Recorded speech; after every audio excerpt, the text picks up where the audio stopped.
Assalamualaikum warahmatullahi wabarakatuh. Hari ini saya bersama Ummu Fatul.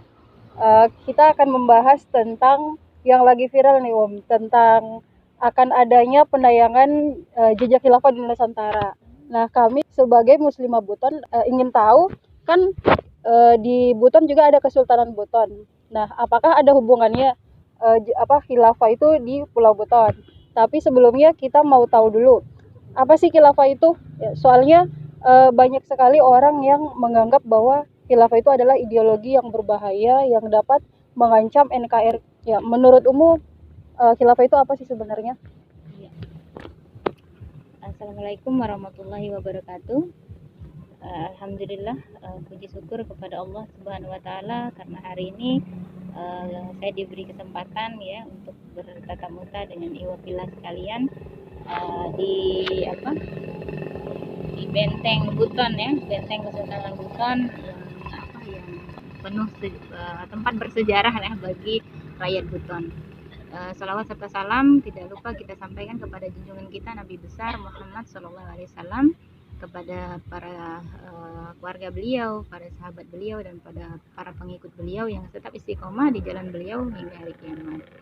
Nah, memang saat ini kan lagi viral-viralnya nih, gitu. Banyak yang mengatakan hilafah itu ideologi, gitu. Ideologi hilafah mengancam NKRI, gitu. Ideologi hilafah berbahaya segala macamnya. Nah, kalau sebelum saya ke pengertian hilafah gitu, kita bahas dulu terkait apa sih itu ideologi. Nah, jadi yang saya pahami gitu, ideologi itu adalah sebuah pemahaman atau pemikiran yang mendasar, yang menyeluruh gitu, yang nanti gitu dari pemikiran mendasar ini akan muncul atau lahir peraturan-peraturan dan ide-ide cabang gitu yang mengatur seluruh aspek kehidupan manusia gitu. Makanya kalau sebuah ideologi pasti dia akan memancarkan aturan atau melahirkan suatu peraturan. Nah, di kajian yang saya kaji gitu, bahwa ideologi yang ada di dunia ini hanya ada 3 ideologi. Yang pertama itu ideologi kapitalisme atau sekulerisme, yang kedua itu ideologi sosialisme atau komunisme, dan yang ketiga itu adalah ideologi Islam. Nah, yang ideologi yang dua tadi, yang kapitalisme dan sosialisme, itu adalah ideologi buatan manusia, ya, lahir dari pemikiran manusia. Sementara ideologi yang ketiga yaitu Islam itu berasal dari wahyu Allah Subhanahu wa taala. Nah, lalu gimana hilafah gitu kan? Nah, hilafah itu adalah bagian dari ideologi Islam. Nah, tadi saya bilang bahwa Islam itu adalah ideologi. Nah, sebuah ideologi melahirkan peraturan-peraturan. Nah, hilafah itu adalah salah satu dari ajaran dari ideologi Islam tadi, yaitu konsep bernegara di dalam Islam. Bagaimana? Karena Islam itu Allah turunkan kepada Nabi Muhammad SAW untuk mengatur kehidupan manusia, yaitu mengatur hubungan manusia dengan Allah atau hablum minallah, mengatur hubungan manusia dengan dirinya sendiri, hablum minan nafs, dan mengatur hubungan manusia dengan manusia yang lainnya atau muamalahnya seperti itu. Nah, konsep khilafah itu di dalam Islam itu adalah salah satu ajaran Islam yang mengatur aspek kehidupan manusia dalam bernegara. Karena Islam itu kan memang Allah turunkan untuk mengatur urusan manusia dari bangun tidur gitu sampai urusan politik. Nah, politik di dalam Islam itu diatur di dalam konsep bernegara yang disebut dengan hilafah. Jadi hilafah itu sama saja dengan ajaran Islam yang lain, seperti fikih sholat gitu, fikih taharroh gitu. Nah, jadi Islam itu hilafah itu kalau di bab kitab-kitab fikih masuk di bab fikih gitu, fikih bernegara seperti itu. Jadi ternyata khilafah itu bukan ideologi ya, tapi ajaran iya, Islam, itu bagian dari ajaran Islam. Jadi teman-teman ternyata khilafah itu bukan ideologi. Yang ideologi itu adalah Islam ya, Om. Ya, Islamnya Islam, yang ideologi. kemudian khilafah adalah bagian dari ajaran Islam. Bagian dari ide-ide. Jadi banyak orang yang salah paham, Om, soalnya mereka tidak tahu apa itu khilafah. Nah, kemudian mereka menjudge negatif begitu saja tanpa mengetahui sebenarnya apa sih khilafah itu begitu. Nah, sekarang kan kita mengenal Buton itu dengan sebutan negeri Khalifatul Kamis. Nah, apakah khilafah pernah ada jejaknya di Buton, Iya. Kalau bicara tentang apakah khilafah ada kaitannya dengan Buton gitu, maka kita harus melihat dulu bagaimana kultur, tradisi gitu, terus sejarahnya Buton. Nah, yang saya pelajari gitu, saya kan bukan asli Buton ya, cuman sedikit-sedikit mencoba gitu mengenal karena suami orang Buton, sedikit-sedikit mencoba mengenal bagaimana tradisi, bagaimana sejarah Buton ini gitu. Nah, dan memang saya cukup tertarik gitu karena memang saya ketertarikan dengan sejarah cukup tinggi dan saya memang cukup tertarik untuk mengetahui seperti apa sih sejarah Buton ini gitu, apakah ada kaitannya dengan Islam. Nah, ternyata kalau kita lihat dari kultur tradisinya Buton ini sangat kental ya dengan Islamnya gitu. Baik itu misalnya tradisi apa itu penyambutan bayi akikahnya gitu, tradisi menjelang Ramadannya gitu, apa itu melihat hilal ya, tradisi-tradisi itu sangat kental, gaya berpakaian, kultur segala macamnya. Bahkan di sini ada kesultanan Butonnya gitu yang disebut seorang sultan. Nah, sultan itu sendiri kan adalah seorang pemimpin dalam Islam gitu ya. Maka kaitannya ada. Nah, setelah saya coba cari gitu referensi misalnya tentang sejarah Buton, ternyata memang Kesultanan Buton ini awalnya itu adalah kerajaan ya, kerajaan Buton seperti itu. Nah, pada abad ke-15 sekitar tahun 1940-41-an kalau tidak salah gitu, ada seorang Syekh Syarif, seorang Syarif Arab yang bernama Syekh Abdul Wahid. Nah, beliau adalah utusan dari Turki Utsmani saat itu untuk menyebarkan Islam di Asia dan Asia Timur. Nah, beliau ternyata tiba gitu berangkat tiba di Kesultanan Buton di daerah Lapandewa. Dari dakwah beliau akhirnya berhasil mendakwahi Raja Buton yang keenam, Laki Laponto, yang akhirnya setelah beliau berislam, beliau berubah gelar menjadi Sultan Murhum, berubah nama menjadi Sultan Murhum yang diberi gelar Khalifatul Khamis gitu, Sultan Khalifatul Khamis atau Sultan Qaimuddin. Nah, kalau dalam dialeknya orang Buton itu karena susah nyebut kok gitu kan, jadi disebut Sultan Qaimuddin. Nah, itulah sejarah Buton. Nah, kalau kita lihat napak tilas Syekh Abdul Wahid ini, beliau ini bukan hanya sekedar pedagang dari Gujarat gitu yang datang ke Buton gitu untuk berdagang nyambi gitu, dakwah enggak gitu. Jadi memang di tahun 1541 kalau kita lihat ya pertama kali berubahnya gitu transformasi dari kerajaan Buton ke Kesultanan Buton itu memang Turki Utsmani itu berada di puncak kejayaan di masa Sultan Sulaiman Al-Qanuni.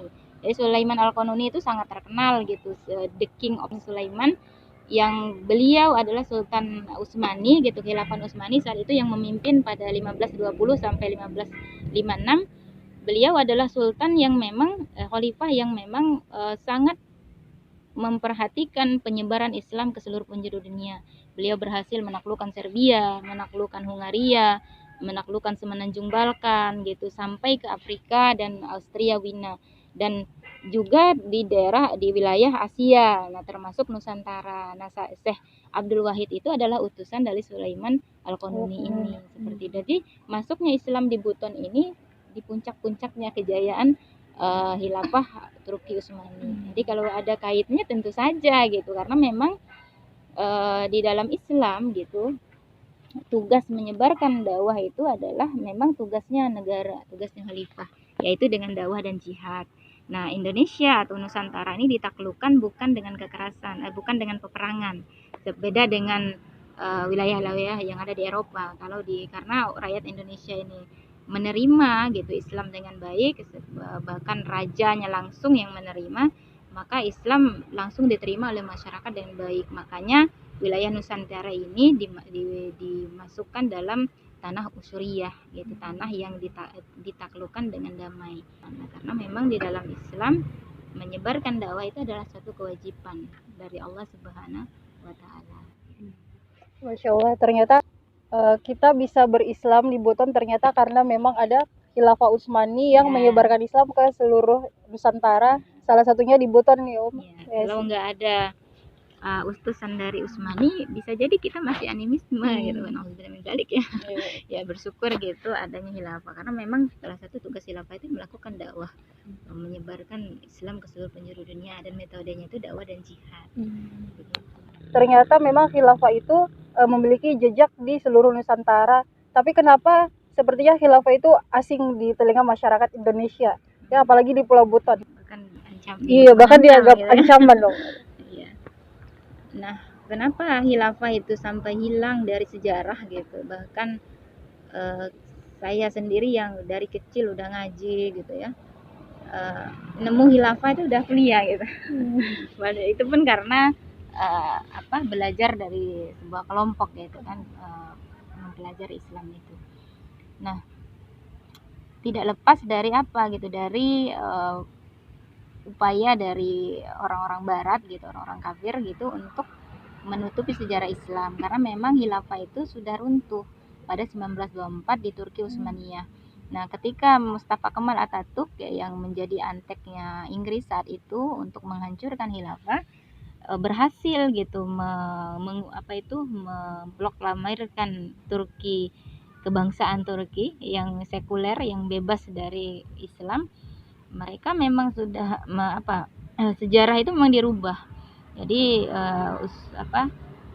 Mustafa Kemal saat itu merubah dua hal gitu ya. Pertama itu adalah mengubah sejarah Turkinya, yang kedua bahasanya. Semua dirubah dengan bahasa Turki. Berubah dengan bahasa Turki. Nah, termasuk di negeri-negeri yang lain juga mengikuti hal yang sama. Jadi Islam itu memang seperti dikubur dari sejarah seperti itu, termasuk jejak khilafahnya itu seolah-olah nggak ada, bahkan seolah-olah asing. Jadi Islamnya itu tetap diadakan, tapi khilafahnya nggak ada. Nah, karena tadi pengaruh dari sebuah sistem. Jadi sejak Perang Dunia ke-1 gitu, Inggris berhasil menguasai dunia gitu, lalu berganti di Perang Dunia Kedua berhasilnya Amerika menguasai dunia. Memang yang berkuasa di dunia saat ini bukan ideologi Islam lagi, tapi ideologi kapitalisme. Nah, ideologi kapitalisme ini berlandaskan yang namanya akidah sekuler atau sekularisme, yaitu memisahkan agama dari kehidupan. Maka mereka akan terus berupaya gitu untuk memisahkan kehidupan umat Islam itu dari dari Islamnya, termasuk dari sejarahnya. Jadi Islam hanya diambil dari sisi ibadahnya saja. Jadi nggak apa-apa umat Islam sholat, nggak apa-apa umat Islam puasa gitu, tapi nggak boleh ngomong khilafah. Gitu. Jadi memang ada framing yang dilakukan oleh orang-orang yang tidak menyukai Islam, yaitu orang-orang kafir dan antek-anteknya gitu, untuk mengubur sejarah Islam itu sendiri. Karena sejak runtuhnya sosialisme ya, dengan berakhirnya Perang Dingin 1990, yaitu musuh terbesar bagi kapitalisme itu adalah Islam. Jadi memang anak panah gitu, busur panahnya itu memang ditujukan yaitu untuk menghalang-halangi kebangkitan Islam. Bahkan ketakutan mereka itu sudah pada titik paranoid, yaitu mereka membuat framing buruk itu. Yang paling dahsyat itu runtuhnya WTC pada 2001 ya, 11/11/2001 kalau tidak salah ya. Jadi runtuh WTC itulah framing Islam itu benar-benar dibuat buruk. Islam itu teroris gitu, Islam itu jahat, khilafah itu penjajah dan segala macamnya. Padahal di dalam Islam ekspansi atau penyebaran perluasan wilayah di dalam Islam itu berbeda dengan sistem lain gitu, kapitalis dan komunis yang menjajah. Kalau dalam Islam penyebaran Islam itu gitu, perluasan wilayah itu dilakukan adalah untuk menjadikan manusia itu hanya menyembah kepada Allah saja. Karena memang misi Allah mengutus Rasulullah SAW itu untuk menjadi rahmat bagi seluruh alam. Al-Anbiya ayat 7 ya, bahwa wa ma arsalnaka illa rahmatan lil alamin, bahwa tidak diutus Muhammad itu kecuali untuk menjadi rahmat bagi seluruh alam. Jadi kalau ada framing buruk terhadap Islam, yaitu narasi yang dibuat oleh orang-orang yang tidak menyukai Islam. Sama seperti narasinya iblis terhadap Adam gitu. Ketika disuruh sujud pada Adam, iblis bilang apa gitu, nggak mau karena Adam itu lebih aku lebih baik daripada Adam. Itu kan narasinya iblis toh. Maka sekarang sama gitu, ketika orang mau menjelek-jelekan Islam, maka Islam dibuatlah framing gitu, ini lebih bagus dari ini. Makanya Islam dibuat politik belah bambu. Nah, ini sudah gayanya Barat memang gitu, memecah belah Islam itu dengan politik belah bambu. Islam di framing ada Islam tradisional, Islam Nusantara, gitu, Islam moderat, Islam radikal. Nah kalau bicara khilafah radikal, kalau bicara adat istiadat Islam tradisional gitu kan. Kalau jalan tengah Islam wasatiyah kayak gitu. Jadi memang ada framing yang dibuat oleh orang-orang yang tidak menyukai Islam. Padahal khilafah itu sama saja ajaran Islam. Dan kalau kita lihat, apakah mungkin gitu Allah yang Maha Rahman, Allah yang Maha Rahim ketika menurunkan Islam sebagai untuk mengatur seluruh kehidupan manusia, termasuk di dalamnya itu sistem bernegara khilafah yang diberikan kepada Rasulullah, lalu beliau wariskan kepada Khalifah Rasyidin, beliau wariskan kepada khalifah-khalifah selanjutnya, itu untuk mengancam manusia. Mungkin nggak ajaran Islam itu sebuah keburukan gitu? Mungkin nggak Allah yang Rahman itu kasih aturan untuk ngancurin kita? Nggak mungkin. Tidak nggak mungkin. Gitu. Orang kita analogikan aja lah, perusahaan HP ketika buat buku panduan HP itu untuk ngancurin HP-nya atau untuk buat biar orang yang pakai HP-nya bisa pakai dan nanti kalau rusak bisa perbaiki, benar nggak? Ya. Gitu kan? Apalagi Allah gitu yang Rahman, yang menciptakan langit bumi, yang memelihara gitu. Jangankan manusia gitu, bahkan burung yang keluar dari sarang pagi-pagi gitu pulang dalam keadaan kenyang Allah pelihara, apalagi manusia ini gitu pasti Allah pelihara. Dan ajaran Islam Allah turunkan, Allah wahyukan kepada Muhammad untuk menjadi rahmat bagi seluruh alam. Maka kalau khilafah itu adalah bagian dari ajaran Islam, ada di dalam fikih Islam, ada di dalam ada di dalam sunnah Rasul gitu, diajarkan oleh para ulama gitu, diturunkan dari generasi-generasi tentang khilafah. Mungkin nggak gitu ajaran Islam yang begitu mulia itu akan menghancurkan kita, memecah belah, ya kan? Maka mendakwahkan khilafah itu adalah bagian dari keimanan kita sebagai seorang muslim, karena Allah memerintahkan kita untuk menyeru manusia gitu ya. Jadi ud'u ila sabila rabbika bil hikmah. Jadi serulah manusia itu ke jalan Allah dengan hikmah, wal mau'izatil hasanah, dan dengan pengajaran yang baik gitu. Wajadilhum billati hiya ahsan, dan bantahlah mereka dengan cara yang baik pula. Itu perintah Allah. Jadi mendakwakan khilafah itu adalah perintah Allah juga gitu. Jadi terlepas nanti diterima atau tidak oleh masyarakat, diterima atau tidak oleh negara, tugas kita sebagai seorang muslim adalah menyampaikan, mendakwahi. Dan dakwah itu wajib bagi seluruh muslim. Dakwah itu kan mengajak, beda dengan taklim. Kalau taklim kan mengajarkan ilmu, itu memang harus orang berilmu. Tapi kalau yang mengajak seluruh manusia gitu, enggak Allah pilih apakah wanita atau laki-laki, apakah miskin atau kaya, apakah berilmu atau tidak, sampaikan walau ayah, kata Rasul kan, sampaikan walau hanya satu ayat. Jadi framing buruk itu harusnya kita cari tahu dulu, jangan ditelan mentah-mentah. Bukannya Allah karuniakan kita akal gitu kan untuk memahami. Apalagi orang-orang Buton punya sejarah yang luar biasa gitu, punya Kesultanan Buton yang bisa dicoba napaktilasi gitu. Kalau dinapaktilasi pasti akan nemu gitu kaitan antara Islam, Buton, dan khilafah. Buton dan Islam itu sisi mata uang yang nggak bisa dipisahin gitu. Jadi harapannya ya remaja-remaja Buton, masyarakat Buton, pemuda Buton harusnya ayo gitu, coba dalami lagi sejarah Buton. Kalau mendalam sejarah Buton nggak akan jauh-jauh dari Islam, termasuk khilafah gitu.